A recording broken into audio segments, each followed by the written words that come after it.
Hi every one. നമ്മുടെ ഇന്നത്തെ യാത്ര എന്ന് പറഞ്ഞാൽ ഇന്നത്തെ എന്ന് പറയാൻ പറ്റില്ല, കുറച്ച് മുന്നേ എടുത്ത വീഡിയോ ആണ് കേട്ടോ. നമ്മൾ പോകുന്നത് കുറച്ച് തെലങ്കാനയുടെ ഒരു ഇമ്പോർട്ടൻ്റ് ആയിട്ടുള്ള സ്വകാര്യ അഹങ്കാരങ്ങൾ അല്ലെങ്കിൽ അവരുടെ നമ്മുടേതായിട്ടുള്ള മോണ്യുമെൻറ്റ്സ് ഒക്കെ ഒന്ന് കാണിക്കാൻ വേണ്ടിയിട്ടാണ് കേട്ടോ. നിങ്ങൾ ഹുസൈൻ സാഗർ ഏരിയയിൽ തന്നെ ഒരുപാട് കാര്യങ്ങൾ നമുക്ക് എക്സ്പ്ലോർ ചെയ്യാനായിട്ടുണ്ട്.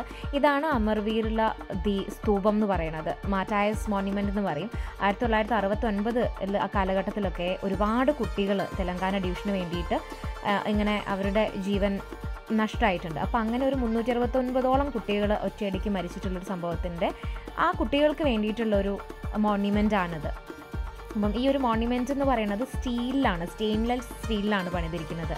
ചൈനയിലുണ്ട് ഇതിൻ്റെ ഒരു ചെറിയൊരു ഫോം വേറെ, പക്ഷേ ഏറ്റവും വലുത് നമ്മുടെ തെലങ്കാനയിലാണ് കേട്ടോ ഉള്ളത്.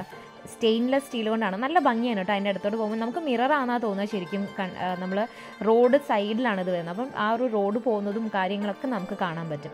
പിന്നെ നമ്മൾ പോകുന്നത് ബുദ്ധ സ്റ്റാച്യു, ഒറ്റ കല്ലിലാണ് തീർത്തിരിക്കുന്നത്. 58ഓളം അടി വരുന്നൊരു സ്റ്റാച്യു ആണത്. ലുംബിനി പാർക്കിലാണ് ഇത് സ്ഥിതി ചെയ്യുന്നത്. ആക്ച്വലി ലുംബിനി പാർക്കിലേക്ക് പോകാനായിട്ട് നമുക്കൊരു 10 രൂപ ടിക്കറ്റ് എടുക്കണം.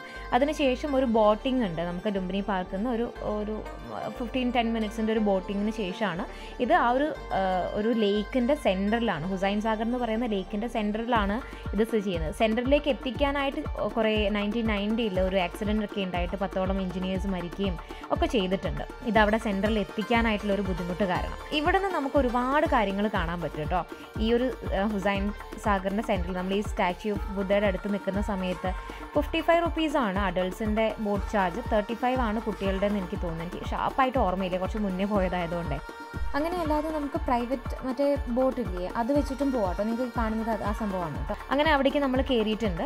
ബോട്ടിങ് എനിക്ക് അത്ര അങ്ങോട്ട് സേഫ് ആയിട്ട് തോന്നില്ല കേട്ടോ. എനിക്ക് ചങ്കെന്ന് ഇങ്ങനെ ഇടിക്കണ്ടായിരുന്നു ടപ്പട്ടപ്പേന്ന് പേടി തോന്നുന്നുണ്ടായിരുന്നു കേട്ടോ ബോട്ടിങ്. ഞാൻ ആക്ച്വലി ബോട്ടിങ് ഒരുപാട് ചെയ്തിട്ടുള്ളതാണ്. ചെറുപ്പത്തിലൊക്കെ എനിക്ക് ഭയങ്കരമായിട്ട്, നമ്മൾ ചാലിയത്തുനിന്ന് നമ്മുടെ വീട്ടിലേക്ക് പോകുന്ന സമയത്ത് കടലുണ്ടി ചാലിയത്തുനിന്ന് അങ്ങോട്ടേക്ക് അങ്ങനെ ബോട്ടിലാണ് പോയിക്കൊണ്ടിരുന്നത്. പക്ഷേ ഇതെനിക്ക് ഭയങ്കര ഒരു പേടി തോന്നി കേട്ടോ. ഒരു റഫായിട്ടുള്ളൊരു ഡ്രൈവ് പോലെ തോന്നി. ബട്ട് ഈവൻ എന്തോ ലെറ്റ് എങ്ങനെയായാലും നമ്മളിവിടെ എത്തിയിട്ടുണ്ട്. എനിക്ക് അടുത്ത് കണ്ടപ്പോൾ ദൂരേന്ന് കണ്ടതാണ് കേട്ടോ ഭംഗിയായിട്ട് തോന്നിയത്. ചെന്ന് കഴിഞ്ഞാൽ ഈ ഒരു സ്റ്റാച്യു നമുക്ക് ദൂരേന്ന് ഫോട്ടോ എടുക്കാം എന്നൊക്കെ അല്ലാതെ അത്ര അങ്ങോട്ട് എക്സ്പ്ലോർ ചെയ്യാൻ പറ്റുന്നുണ്ടോ എന്ന് ചോദിക്കുന്നത് ശരിക്കൊരു ക്വസ്റ്റ്യൻ ആണ്. ശരിക്കും പറഞ്ഞാൽ നമുക്ക് മേലേക്കൊന്നും കാണാൻ പറ്റില്ലല്ലോ. അടുത്ത് നിൽക്കുമ്പോഴത്തേനേക്കാളും നമുക്ക് ദൂരെ നിൽക്കുമ്പോഴാണ് കുറച്ചുകൂടി ഇതിൻ്റെ ഒരു എഫക്റ്റ് കാണാൻ പറ്റുന്നത് കേട്ടോ. ആ ഒരു നെക്ലസ് റോഡ് ഉണ്ട്, അതിൽ വരുന്ന സമയത്താണ് ഇത് ശരിക്കും നന്നായിട്ട് എക്സ്പ്ലോർ ചെയ്യാൻ പറ്റുന്നത്. ഇത് നിങ്ങൾ കാണുന്നത് ഇപ്പം ഒരു പാലസോ കാര്യമൊന്നുമല്ല, തെലങ്കാന സെക്രട്ടേറിയറ്റ് ആണ് കേട്ടോ. ഈ തെലങ്കാന സെക്രട്ടേറിയറ്റ് 2023 ഏപ്രിൽ 30 ഇത് ഇനാഗുറേഷൻ ചെയ്തിരിക്കുന്നത്. തെലങ്കാന ഡിവിഷൻ ചെയ്തതിന് ശേഷം സെക്രട്ടേറിയറ്റ് ഇവിടേക്ക് പണിതതാണ്. പാലസോ അങ്ങനെ എന്തോ ആണെന്നാണ്. പിന്നെ ഞാൻ ഗൂഗിൾ സെർച്ച് ചെയ്തതാണ്, കാരണം കല്യാണം കഴിഞ്ഞിട്ട് ഞങ്ങൾ ഒരുപാട് വട്ടം പോയിട്ടുണ്ട് ഈ റോട്ടിലൂടെ, പക്ഷെ അപ്പോഴൊന്നും ഇത് കണ്ടിട്ടുണ്ടായിരുന്നില്ല. അപ്പോൾ ഞാൻ ചോദിച്ചത് എന്താ പുതിയ സ്ഥലം, ഞാൻ ആദ്യമായിട്ട് കാണുന്ന സ്ഥലങ്ങളാണല്ലോ എന്ന് വിചാരിച്ച്. പക്ഷെ ലുംബിനി പാർക്കിൻ്റെ അതിലേക്ക് ഞാൻ പോയിട്ടുണ്ട്, ഞാൻ നടന്നിട്ടുണ്ട് അതിലേക്ക്, ഞാനും ഏട്ടനും കൂടെ. അന്ന് വണ്ടി ഉണ്ടായിരുന്നില്ല, അവിടെ ഓട്ടോ കിട്ടാൻ ഭയങ്കര ബുദ്ധിമുട്ടാണ്. അപ്പോൾ നമ്മൾ വേറൊരു ജംഗ്ഷൻ വരെ നടക്കണം. പക്ഷെ അന്നൊന്നും കാണാത്ത സ്ഥലം എന്താണെന്ന് വിചാരിച്ചു. അപ്പോൾ 2023 ഇത് ഇനാഗുറേഷൻ ചെയ്തത്. പക്ഷെ നല്ലൊരു പാലസിൻ്റെ ഭയങ്കര അടിപൊളിയാണ് കേട്ടോ കാണാനായിട്ട്. അതിൻ്റെ ഈ ഗോപുരങ്ങളും ചാർമിനാറും ഈ ഒരു ഹുസൈൻ സാഗറിൻ്റെ ഒരു ഹൈറ്റ് ഒക്കെ ആയിട്ട് സാമ്യമുണ്ട് എന്നാണ് പറയുന്നത്. അത്രയും അതും ഒരു ചരിത്ര പ്രാധാന്യമുള്ള സെക്രട്ടേറിയറ്റ് ആയിട്ട് മാറും എന്താണെങ്കിലും. ഇവിടെ നോക്കിയാൽ നമുക്ക് അതുപോലെ തന്നെ ബിർള മന്ദിർ കാണാം. ബിർള മന്ദിരൊക്കെ കുഞ്ഞു പൊട്ടുപോലെ കാണാൻ പറ്റുന്നുള്ളൂ. എനിക്ക് തോന്നുന്നു ഞാൻ വീഡിയോയിൽ അത് എടുത്ത് കാണിക്കുന്നുണ്ടെന്ന്. അങ്ങനെ നമുക്ക് ഇതിൻ്റെ ചുറ്റും ഒന്ന് വലം വെച്ച് കാണാം കേട്ടോ. അങ്ങനെ ഞങ്ങൾ 3 പേരും കൂടെ ചുറ്റും അങ്ങനെ വലം വെച്ച് കണ്ടു ഒന്ന്. അതിൽ തന്നെ നമുക്കിവിടെ വാട്ടർ ഷോ ഒക്കെ ഉണ്ടായിരുന്നു. NTR ഗാർഡൻ്റെ ഓപ്പോസിറ്റ് നമുക്ക് നിൽക്കുന്ന സമയത്ത് കണ്ടില്ല, ഇതാണ് കേട്ടോ അത്. പക്ഷെ അത്ര ഭയങ്കരമായിട്ടില്ല. പക്ഷെ എനിക്ക് തോന്നുന്നു എന്തെങ്കിലും ആഘോഷങ്ങളൊക്കെ ഉള്ള ദിവസങ്ങളിൽ ഭയങ്കരമായിട്ട് അടിപൊളിയായിട്ട് കാണാൻ പറ്റും നമുക്ക് ഈ വാട്ടർ ഷോസ്. അതേതൊരു സമയത്താണ് കേട്ടോ ചെയ്യണത്, മേ ബി 6 o'clock 7 o'clock ആ ടൈം ആയിരിക്കാം. കണ്ടിന്യൂസ് ആയിട്ടില്ല, ഒരു സമയം മാത്രമാണുള്ളത്. ഈ ഒരു ഏരിയയിൽ നമുക്ക് ഞാൻ പറഞ്ഞില്ലേ ഒരുപാട് കാര്യങ്ങൾ കാണാൻ പറ്റും. നിങ്ങൾ മുന്നേ ഒരു ഡോക്ടർ അംബേദ്കറിൻ്റെ സ്റ്റാച്യു കണ്ടില്ലേ? ഞാൻ തെലങ്കാനയിൽ വന്നതിന് ശേഷമാണ് കേട്ടോ ഇത്രയധികം ഡോക്ടർ അംബേദ്കറിൻ്റെ സ്റ്റാച്യു കാണുന്നത്. ഭയങ്കര ഒരു അഡ്മിറേഷനാണ് ഇവിടുത്തെ ആളുകൾക്ക് അംബേദ്കറിൻ്റെ അടുത്ത്. അതുകൊണ്ട് തന്നെ ആയിരിക്കാം തെലങ്കാനൻ സെക്രട്ടേറിയറ്റിന് അവർ ഡോക്ടർ BR അംബേദ്കർ സെക്രട്ടേറിയറ്റ് എന്നാണ് പേരിട്ടിരിക്കുന്നത്. അതുപോലെ ഈ സ്റ്റാച്യു പണിതിരിക്കുന്നത് ആക്ച്വലി നമ്മുടെ ഒരു NTR എന്ന് പറഞ്ഞിട്ടുള്ളൊരു മുഖ്യമന്ത്രി ഉണ്ടായിരുന്നു, NT രാമറാവു എന്ന് പറഞ്ഞിട്ട്.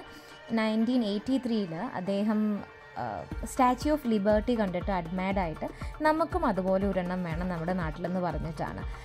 അങ്ങനെ ഒരു ബിൽഡറിൻ്റെയും ഒരു ടെമ്പിൾ ആർക്കിടെക്റ്റ് ഗണപതി എന്ന് പറഞ്ഞിട്ടുള്ള ഒരാളുടെ അടുത്ത് അപ്രോച്ച് ചെയ്യും. ഒരു 100ഓളം ആളുകൾ ഇരുന്നിട്ടാണ് ഈ സ്റ്റാച്യു ചെയ്യുന്നത്. ഒരു 58ഓളം അടി വരുന്നൊരു സ്റ്റാച്യു ആണ്. അപ്പോൾ അതൊരു 5 വർഷത്തോളം എടുത്തു. ഈ കല്ല് കണ്ടുപിടിക്കാൻ തന്നെ ഒറ്റക്കല്ലിലാണ് ഇത് തീർത്തിരിക്കുന്നത്. വേൾഡിലെ ഫസ്റ്റ് ലാർജസ്റ്റ് ഒറ്റക്കല്ല് മോണോലിത്തിക് ഒരു സ്റ്റാച്യു ആണിത്. അപ്പോൾ ഇത് കണ്ടുപിടിക്കാൻ കല്ല് നൽകണ്ടെന്ന് പറഞ്ഞൊരു സ്ഥലത്താണ് ഉണ്ടായിരുന്നത്, അത് മണ്ണിനടിയിൽ. അത് കണ്ടുപിടിക്കാൻ തന്നെ അവർ സമയമെടുത്തു. അതിനിടയ്ക്ക് ഇത് ബിർള മന്ദിറാണ് കേട്ടോ. അങ്ങനെ ആ ഒരു സ്റ്റാച്യു, ആ ഒരു കല്ല് പണിതെടുത്ത് ഇവിടേക്ക് കൊണ്ടുവരുന്നതിനിടയ്ക്ക് ഒരു 1990 ഒരു 10ഓളം എൻജിനീയേഴ്സ് ഈ ഒരു വെള്ളത്തിൽ അതൊരു കമ്പനി ഏൽപ്പിക്കായിരുന്നു.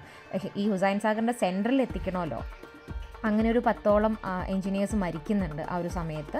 പിന്നെ ഇത് 1991 ഇതിൻ്റെ ഇനാഗ്രേഷനും കാര്യങ്ങളൊക്കെ നടക്കുന്നത് കേട്ടോ. ഞാൻ പറഞ്ഞില്ലായിരുന്നു ഈ ദീപം വന്നിട്ട് ഒരു റോഡ് സൈഡിലാണെന്ന്. ഇത് റോഡിൻ്റെ ആ ഒരു ഭംഗിയാണ്. റോഡിൽ വണ്ടി വരുന്നതും കാര്യങ്ങളൊക്കെ ഒരു മിറർ പോലെ നിങ്ങൾ കാണുന്നത് കണ്ടോ ഇതിനകത്ത്. അപ്പോൾ ഇത്രയൊക്കെയാണ് ഇന്നത്തെ വീഡിയോയിൽ. വീഡിയോ ഇഷ്ടപ്പെട്ടാൽ ലൈക്ക് ചെയ്യാനും കമൻറ്റ് ചെയ്യാനും സബ്സ്ക്രൈബ് ചെയ്ത് കൂടാനും മറക്കണ്ട കേട്ടോ.